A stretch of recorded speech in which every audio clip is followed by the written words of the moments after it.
Are you really committed to live in Germany? Then prove it. Pass Einbürgerungstest. This test is one of the steps required for your German citizenship. In this video, let me explain how the test really works, what questions actually trip people up, and where you can practice it, and how much time and money you truly need to make it happen. Without much overthinking, let's answer the first question straight away.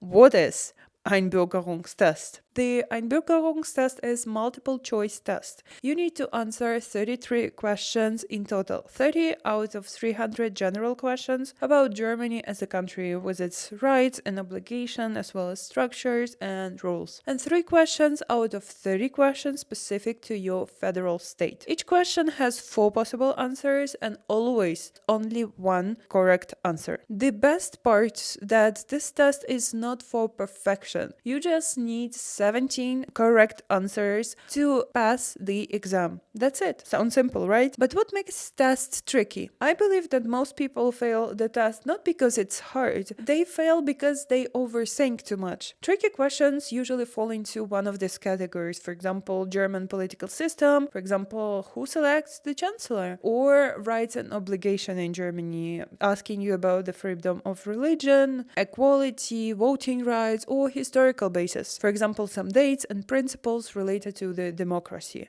Usually, you quite literal can't remember the things by simply remembering what you have heard over a regular conversation or some news over living in Germany or just visiting any museums in Germany and reading some informational blog. Additional to that, you should remember that out of all the options that are available as an answer, those that sounds too emotional or too extreme, they most likely are wrong. So you shouldn't panic and calm down.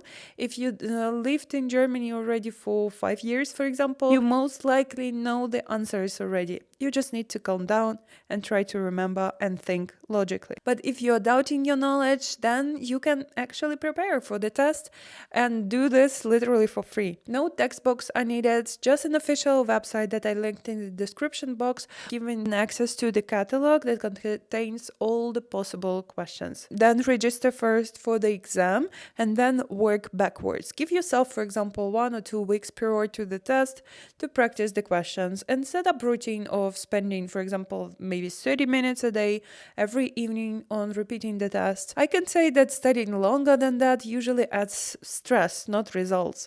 So that's why I focus on understanding patterns of the questions, not memorizing blindly everything.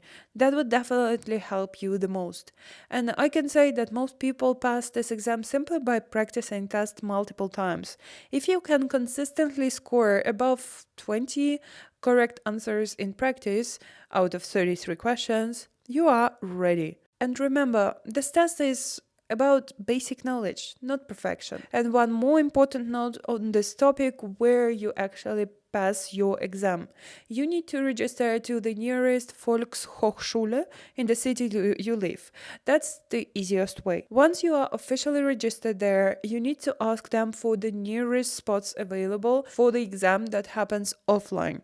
Sometimes it can take place in 2 weeks, and sometimes it can take place in 2 months. Depends on how many slots are available and how many people are actually seeking for this test at this time. And on the dates of your exam, you need to arrive 15, maybe 13 minutes prior to the test with your valid ID and bring a pen, or better, 2 pens, just in case one is not working. And once your identity is going to be checked, you will get your papers with the tests printed out and next 30 minutes to answer all of the questions.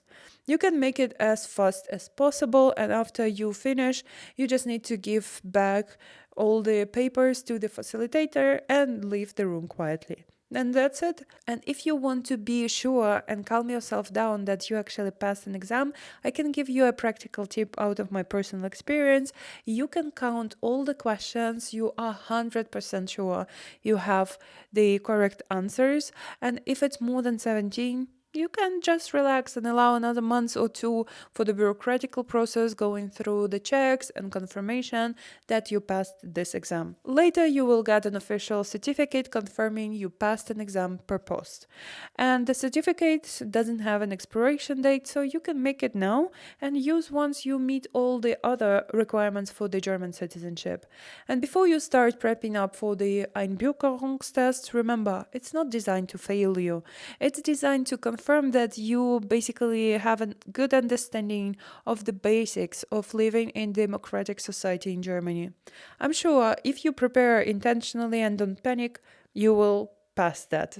And if you want to know how to literally apply for German citizenship, how much time and money it takes, and how long you need to wait for your new citizenship, stay tuned because that's what I'm going to talk about in my next episode. So see you very soon. Take care. Bye bye.